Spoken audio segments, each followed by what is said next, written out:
A big surprise as Europe crowns a new rugby champion. Castle Frederiksborg is a famous site in Hillerød. This year, the Danish city is also a centre of attraction as the host of the IWAS European Championships in wheelchair rugby. Hillerød is situated very close to Copenhagen, where our main airport in Denmark is situated. Besides that, the venue and the hotel is right next to each other, so we don't have the problem with transporting players from the hotel to the venue. They can just wheel back and forth when they want to. Wheelchair rugby is a professional full-contact sport. The 12 European teams are on a mission. They want to determine the European champion of 2009 and qualify for the World Championships in Vancouver next year. The top 4 teams advance automatically. Places 5 and 6 get a wildcard entry.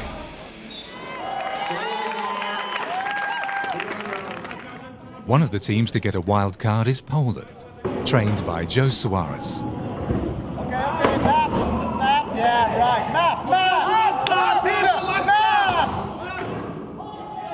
Poland has had kind of a losing tradition, and we've worked really hard. We at training camps, we start at 6 in the morning, we get up, we have breakfast at 7, we get to the gym by 8, and we work all day, and then we have video analysis every night, and then a day off after 3 days, but a lot of hard work, which goes to show, if you work hard and you prepare, anything's possible. Joe came from the USA to Poland because key player Slavek Sokowski convinced him to coach his team before he died earlier this year. And his wife was 3 months pregnant when he passed away. So it was a real tragedy, and basically we play a lot for him. Poland now looks forward to the World Championships, just like Finland, who got the second wild card. I want to know, do we want this one? Yeah! Do we want this one? Yeah! Do we want it? Yeah!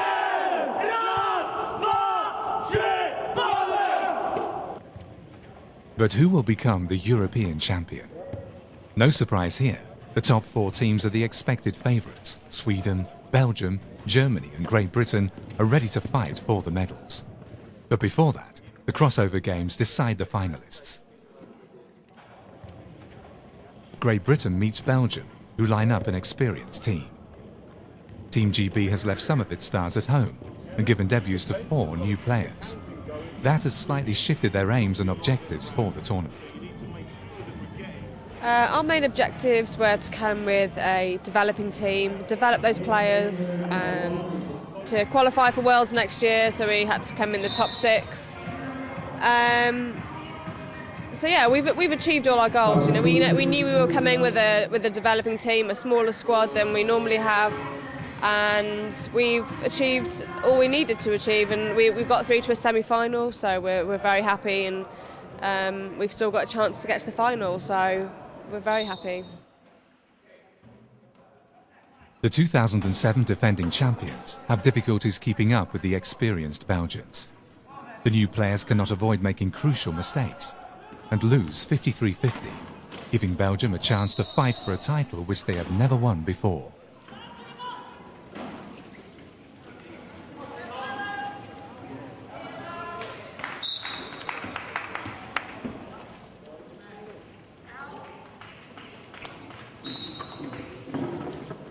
In the other crossover game, Germany has to face the Swedish team, who know what to do after their convincing victory over Team GB. I think what makes our team special right now is that we're really playing as a team for the first time, and I think really what's important for us as well is to be very aggressive.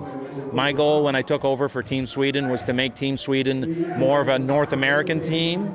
So North American teams are a little bit more aggressive, and for me that's the type of coach I am. I'm very aggressive, and I want my players to be very aggressive as well. And I want people to know after they've played with Sweden, they've been in a battle.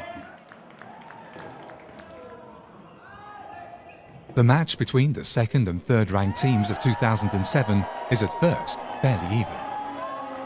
The first quarter ends with Germany 1 point up. The match gets more aggressive as Sweden becomes more physical. Halfway through the game, and the Scandinavians have a comfortable lead. which they don't relinquish.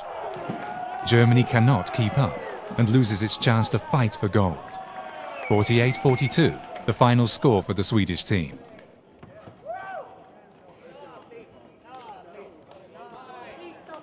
The finalists are determined. Sweden faces Belgium for gold, as GB is up against Germany for bronze.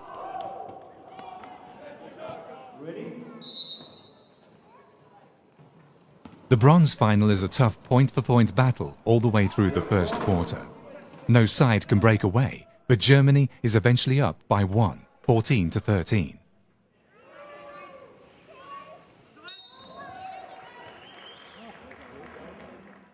At the end of the second quarter, it's still close, but this time GB is 1 point ahead, 25-24.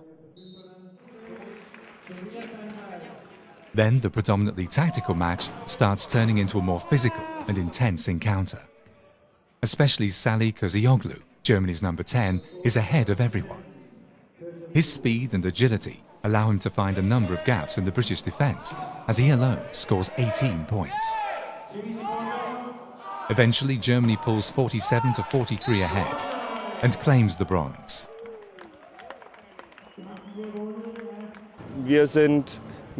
Our performance here is very similar to the one in Beijing.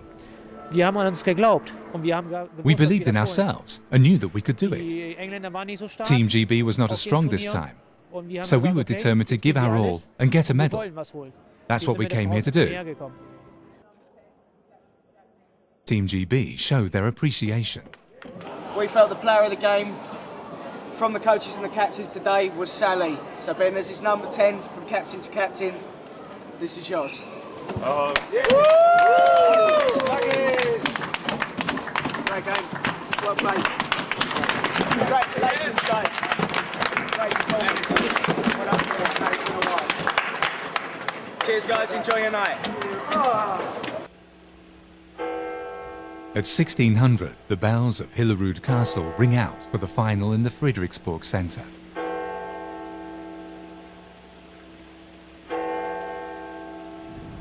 Oh, there's a game going on? There's going to be a game soon? I did not know. It's going to be a very hard game, but we think we have a chance. Oh yes, Sweden against Belgium. Maybe Sweden is slightly favorite now, so I don't know. So we'll celebrate, of course, if we get a medal. So. And they're going to go out there and all guns blazing, and the Belgians, they're not used to it, they don't like it, but they're going to have to deal with it. This is going to be a Wild West showdown.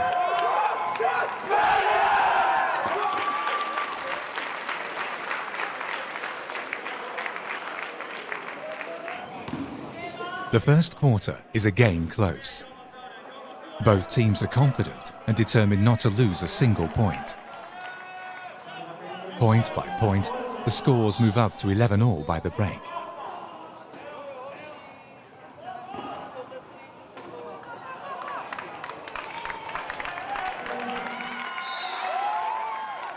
The Belgians continue aggressively, piling on the pressure and forcing the Swedes to give up the ball. They're 2 points in the lead, 22-20 at half-time. But the Swedes are determined to change that.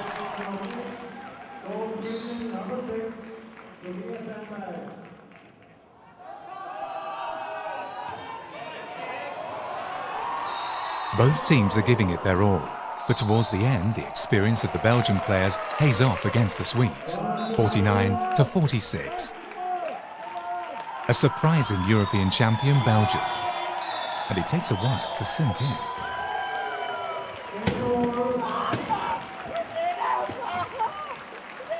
I never feel this, never. Team spirit was great. We fought for each other, and this feeling is unbelievable, unbelievable good.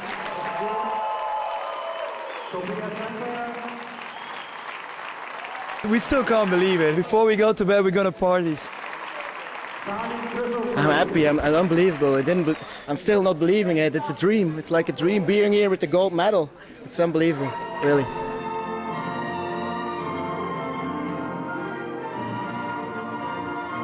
Now we won it, and they never take that away from us again. The bronze medal winner Germany also celebrates, but the Swedish team are understandably disappointed.